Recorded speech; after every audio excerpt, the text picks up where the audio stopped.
감성 경영론 9-2 감성 커뮤니케이션에 대해서 이야기하도록 하겠습니다. 이 앞전 시간에 9-1에서 수신자와 관련된 장애 요인에 대해서 이야기하다가 멈췄죠. 거기서부터 강의하도록 그렇게 하겠습니다.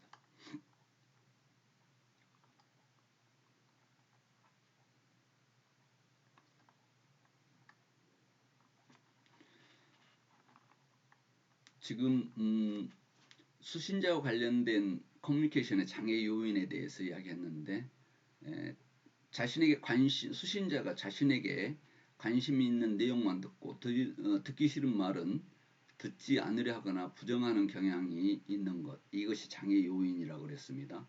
그리고 그 다음에 반응 피드백의 부족인데 수신자가 발신자의 문제에 대해서 지각 또는 내용 등을 이해하고 있다는 사실을 발신자에게 표현을 해야 된다는 것이죠.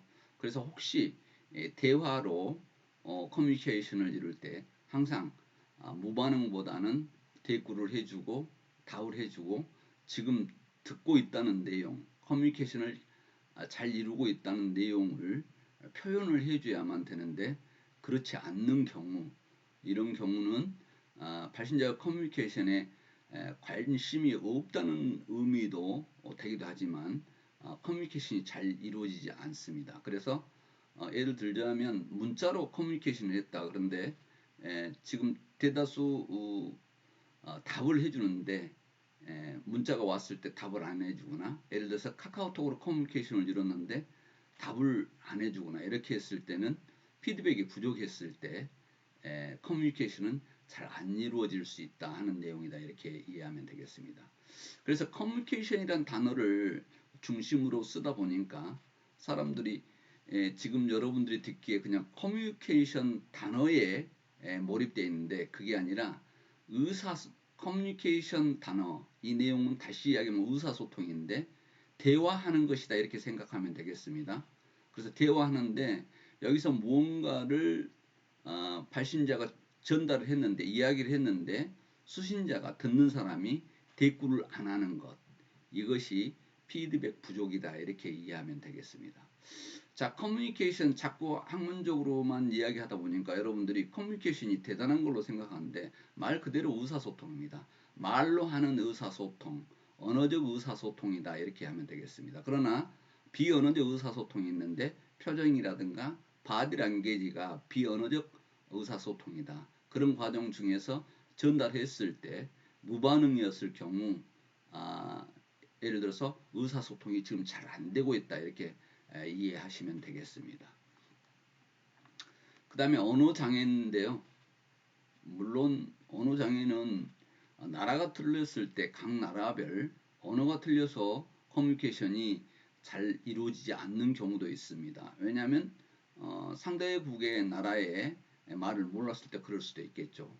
그런 경우도 있지만 대다수 너무 발신자가 명확하지 않는 단어를 사용하거나 추상적인 용어, 그리고 아예 고도의 전문 용어를 사용할 경우는 그 뜻을 이해를 못해서 커뮤니케이션이 안 이루어진 경우가 있습니다. 이거보다 언어상의 장애라고 하는데요. 국제적인 내용에서는 각 나라별 말을 못 알아들어서 할 수 있지만, 아니면 그냥 개인 간의 대화를 하던, 업무적인 대화를 하던 이 단어 표현, 이런 것이 특히 추상적인 용어라든가 고도의 전문 용어는 쓰지 않는 게 좋다, 이렇게 이해하면 되겠습니다.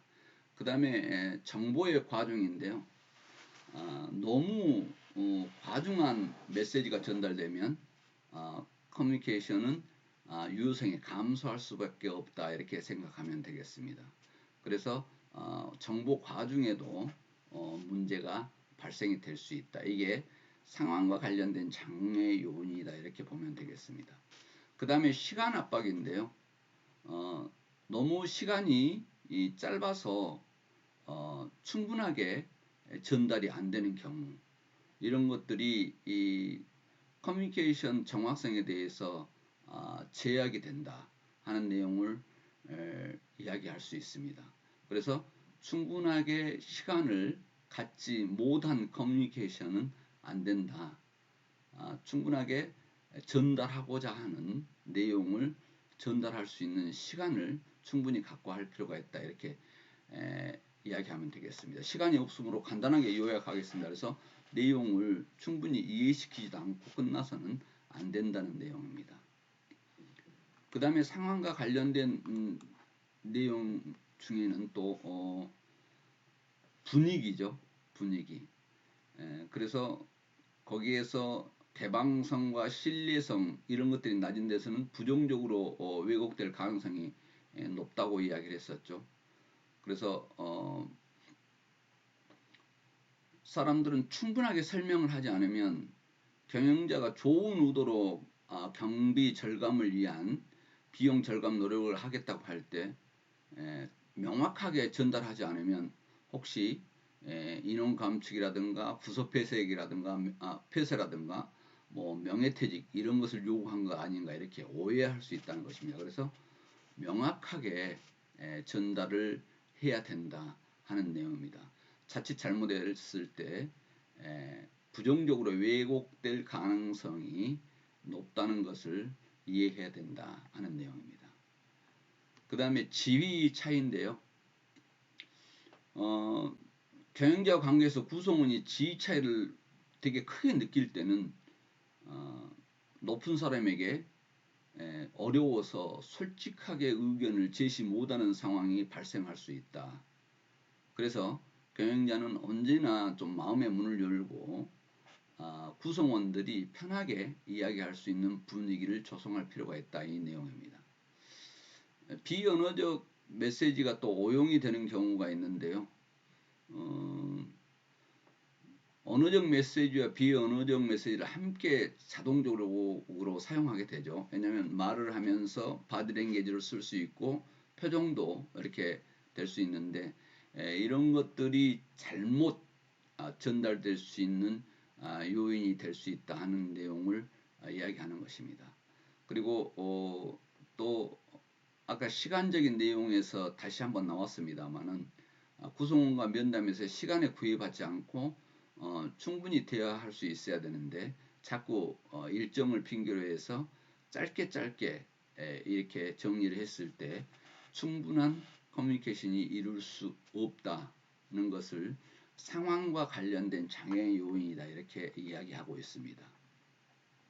오늘 9- 감성 커뮤니케이션인데요. 그렇다면 과연 감성 커뮤니케이션은 무엇을 두고 감성 커뮤니케이션이라고 하는가 하는 부분을 이 장에서 볼 수 있도록 그렇게 하겠습니다. 감성 커뮤니케이션은 감성에 대해서 여러분들이 여태 수업을 들었기 때문에 이미 배운 내용이라 해도 문제가 없겠습니다. 그래서 감성이라고 하는 것은 감성 커뮤니케이션은 상대방의 감성을 이해하고 관계의 질을 중시하고 상호 이해하고 배려하고 공감에 기초한 상호 과정이다 이렇게 생각하면 되겠습니다. 상호작용을 이루는데 상대방을 이해하지 못하거나 또 배려하지 못하는 그런 내용은 감성을 저해한다. 그런데 감성 커뮤니케이션은 왜 필요할까 했더니 감성 커뮤니케이션을 효과적으로 이룸으로써 조직 목표 달성에 중요한 도움을 주더라는 것입니다. 그래서 효과적인 감성 커뮤니케이션은 직원의 만족도와 업무에 대한 열정을 높이고 또 조직의 성과 향상으로 이루어지기 때문에 감성 커뮤니케이션이 중요하다. 다시 이야기하겠습니다. 그렇다면 감성 커뮤니케이션은 무엇인가 했더니 상대방의 감성을 이해해야 된다. 그리고 상호 이해하고 또 배려하고 공감에 기초한 상호작용이 이루어지는 것이 감성 커뮤니케이션이다 하는 내용입니다.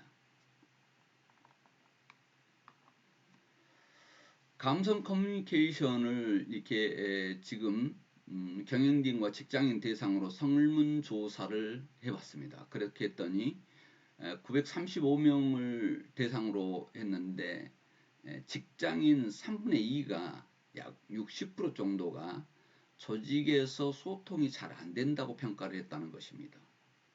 점수로 환산한 한국 기업인의 소통 수준은 거의 54점으로 상당히 개선이 필요하다는 것입니다. 그래서 그만큼 의사소통이 잘 안 되고 있음을 알 수 있습니다.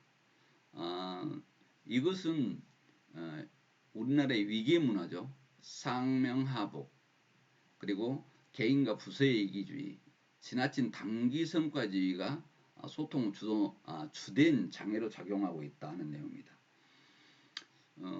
대한항공이 굉장히 그 사고가 많이 발생했던 시기가 있었습니다. 그때 컨설팅을 의뢰해서 받았는데 어떤 내용이 있었냐면 위계 질서, 기장과 부기장의 내용, 이런 것들에서 경직된 상황에서 문제가 발생되는 요인들이 상당히 있음을 찾아냈습니다. 그래서 부기장이 위험한 상황에 조종을 하는 과정에서 위험한 상황이 왔을 때 기장에게 위계 질서 때문에 함부로 말을 못했다가 사고가 나는 경우가 있었다는 것이죠. 그래서 그때 바꿨던 것이 영어로 표현을 하거나 아니면 영어는 높임말이 없잖아요. 그래서 짧게 단어 하나로 표현하거나 이렇게 해서 높임말을 없애는 존칭어를, 우리 한국말에 존칭어가 있죠. 영어는 존칭어가 없는데, 그래서 존칭어를 없애고 단어로 소통하게 했더니 아주 의사소통이 잘 되고 안전 운항에 도움이 되었다는 사례 중에 일부를 지금 여기서 이야기합니다. 그래서 커뮤니케이션의 장애 요인을 어떻게 줄일 것인가 하는 부분에 상명하복의 이계문화 조직, 그리고 개인과 부서 간의 이기주의, 단기 성과주의, 이런 것들이 장애 요인으로 작용하고 있음을 이 설문조사 연구에서 밝혔습니다. 그래서 업무적 소통, 창의적 소통, 정서적 소통의 상관관계를 보면 정서적 소통이 잘 될수록 업무적, 창의적 소통이 원활하게 이루어진다고 하는 것을 알 수 있었습니다. 감성 커뮤니케이션에서 보고서의 조직 내 소통 문제점 해결을 위한 전략 3가지를 이렇게 제안했는데요. 끝까지 경청하고 신중하게 판단해라 하는 내용이었습니다. 그래서 조직 내에서 다양한 의견을 경청하고 또 판단하는데 조율을 잘해서 하는 것이 경영자의 기본 책무다 하는 내용입니다. 보통 직원들의 낯선 제안이라든가 아이디어 이런 것은 뭐 턱도 없다 이 내용이 아니라 끝까지 경청하고 신중하게 판단을 해서 낯선 제안이든 아이디어도 이런 내용들을 받아들여서 어떤 의사결정을 하는데 신중하게 판단하는 것, 이것이 중요하다 하는 내용입니다. 그래서 중간 거두절미하고 자를 게 아니라 끝까지 경청하고 신중하게 판단하라 하는 내용입니다. 두 번째는 직원의 고충이 진짜 무엇인지 알아야 된다는 것입니다. 그 진정성 있는 소통을 이루기 위해서는 직원의 고충을 이해하려고 노력하는 데서 출발한다는 것입니다. 그래서 그냥 직원의 고충을 모르는 상태에서 의사소통이란 쉽게 이룰 수가 없다는 것입니다. 이것을 그냥 간단하게 어떻게 직원 고충을 알까, 이것도 좋겠지만 기왕이면 과학적인 조사 기법을 활용해서라도 직원의 생각과 고충을 이해하려는 노력이 필요하다 하는 내용입니다. 그래야 소통의 문제점을 해결한다고 이 보고서는 이야기하고 있습니다. 그 다음은 3번째인데요. 칭찬과 격려로 리더의 긍정적 감성을 전념시켜라 하는 내용인데요. 그 전에 감성 경영 초창기에 여러분들이 수업을 했었죠. 질책보다는 칭찬이 효과가 좋다는 내용을 이야기한 적이 있습니다. 그래서 감성에 대해서 공부하는 동안에 배웠듯이 그 배운 것을 커뮤니케이션에 적용하는데 질책보다는 칭찬과 격려를 아끼지 않는 긍정적인 감성을 유지하는 것이 중요하다고 이렇게 제안을 했습니다. 이 보고서는 이렇게 세 가지 내용을 중심으로 이야기했는데요. 끝까지 경청하고 신중하게 판단하는 내용이 이 보고서의 주요 요지입니다. 그 다음에 두 번째는 직원의 진짜 고충이 무엇인지 알아야 한다 하는 내용인데 그걸 그냥 대강 아는 게 아니라 과학적인 조사 기법이 있다면 그것을 활용해서라도 그것도 정기적으로 지속적으로 직원의 생각과 고충을 이해하려는 그런 노력들이 필요하다는 것이죠. 그 다음에 세 번째는 우리가 늘 감성 경영에서 배워왔던 것처럼 커뮤니케이션에도 그걸 적용을 하는데 질책보다는 칭찬과 격려를 아끼지 않는 긍정적인 감성을 유지하는 것이 중요하다는 것을 여기서 이야기했습니다. 그래서 이 정도로 커뮤니케이션은 중요하게 작용을 한다는 이 세 가지를 이 보고서에서는 주장합니다. 조직 커뮤니케이션에 대한 구성원의 인식인데요. 지금 구성원들이 어떻게 생각하고 있는가 이 보고서에서 나온 자료들을 보니까 간담회 등 공식 채널이 있기는 하지만 형식적인 것이 대부분이더라. 그리고 간담회에서 직원들이 한두 마디 하면 경영진 설교가 2시간이 남는다. 그래서 실질적으로 의사소통을 하자고 간담회 해놓고 직원은 한두 마디 하면 거기 대꾸하는 경영진의 설교가 2시간이나 되더라 하는 사례가 나왔고요. 또 이 보고서에서 소통 기회가 많긴 한데 구성원들의 의견은 반영되지 않는 것 같다고 직원들은 느끼고 있습니다. 그리고 직원들이 원하는 것이 무엇인지 관심과 배려가 도대체 부족하다 하는 내용들이 직원들의 입장이었습니다. 그리고 이 보고서에서 나온 걸 보면 경직된 분위기에서 회의를 하다 보니까 자연스러운 의견 표현이라든가 적극적인 제안이 어렵다 그랬습니다. 그래서 경직된 분위기의 회의는 안 되겠다는 내용을 여기서 지적하고 있죠. 또 소통이 활발하지 않다 보니까 업무를 중복되게 처리하는 경우가 발생하고 있다고 하는 부분입니다. 내용이 모르다 보니까 그런 내용들이죠. 그래서 구성원들이 실질적으로 어떤 인식을 하고 있는가 했더니 이런 인식을 하고 있더라 하는 내용입니다.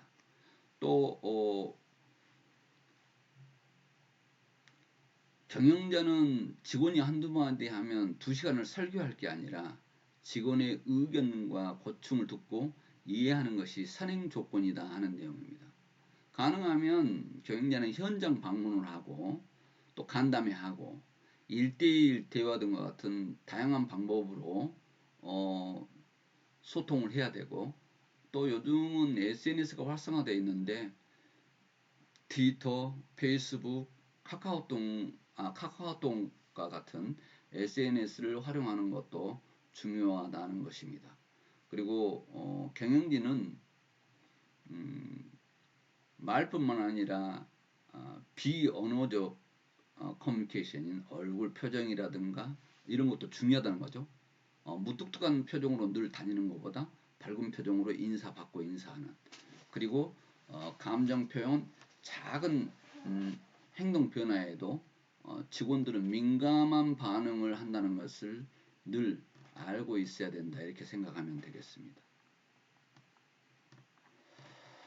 구성원은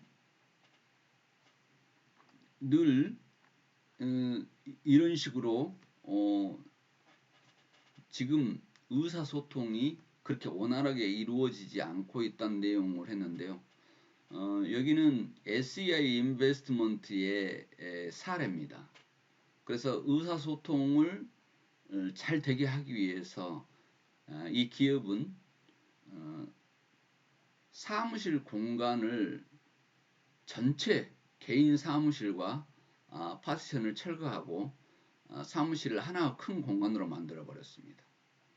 그리고 책상과 의자에 바퀴를 달아서 직원들의 사내 이동을 자유롭게 이렇게 했고, 층간에 에스컬레이터를 설치해서 다른 층에 있는 직원 간에도 의사소통을 촉진하도록 했습니다. 그래서 일단 사무실부터 하나의 공간에서 마주보고 의사소통을 할 수 있도록 하자 하는 내용으로 진행을 했다는 것이죠.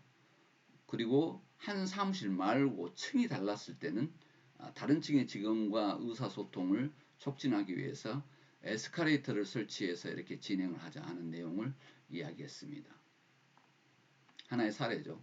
그 다음은 삼성경제연구소 내용인데요. 직원들의 열정을 불러일으키는 정서적 소통이라는 리포트에서 소통의 주체, 방향, 내용, 방법 등에서 새로운 방식이 요구되고 있다고 이렇게 설명을 했습니다. 그래서 성과 지향적 소통 방식은 어떤 삼성의 중요한 경영 내용일 수 있는데요. 거기에 성과 지향적 소통 방식 말고 정서적 소통 방식을 병행해야 한다고 삼성경제연구소는 주장합니다. 그래서 기업 경쟁력 향상으로 이어지는 선순환을 가능케 한다는 주장입니다.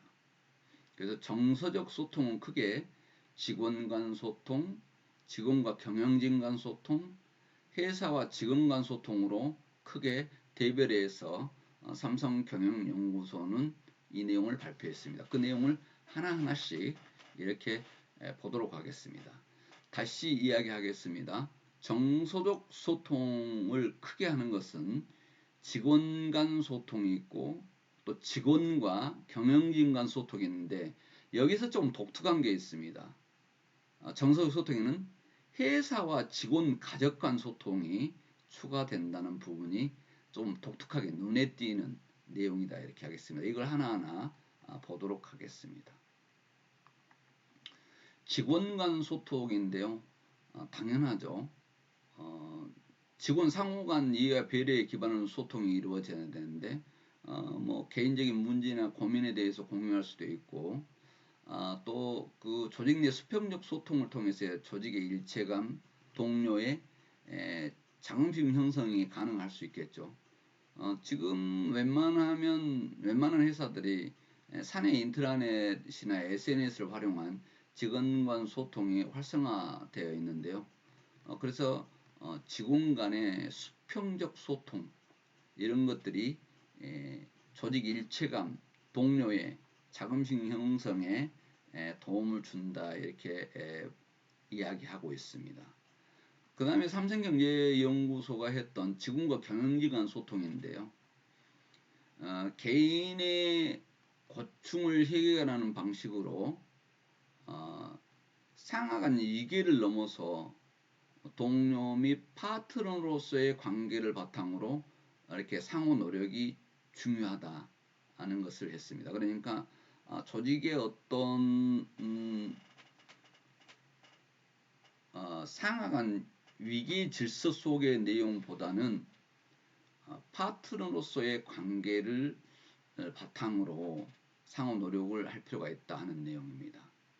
그 다음에 감성 터치형 접근 방식이다 이렇게 했는데, 이건 직원들의 감성과 정서를 고려한 비공식적이고 자유로운 양방향 커뮤니케이션을 강조하고 있습니다. 그래서 모든 구성원이 가치 있는 존재라는 상호 신뢰에서 출발한다. 여기서는 그렇게 이야기하고 있습니다.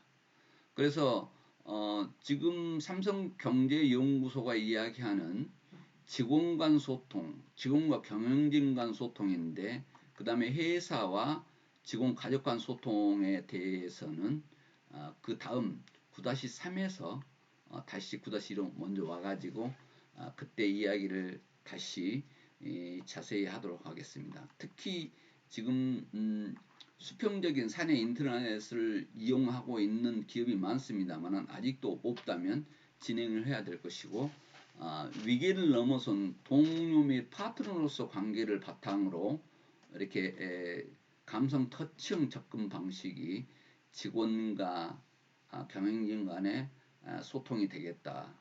그 다음에 회사와 가족 간 소통은 9-3 수업을 하면서 진행을 하도록 하겠습니다. 비대면 강좌를 듣느라고 여러분 수고가 많으신데 또 기왕이면 주어진 시간으로 맞추고 또 그 다음 시간에서 이 내용을 이야기하도록 하겠습니다. 여러분 비대면 강좌 듣느라고 수고했습니다. 감성 경영론 9- 수업을 마치겠습니다. 수고했습니다.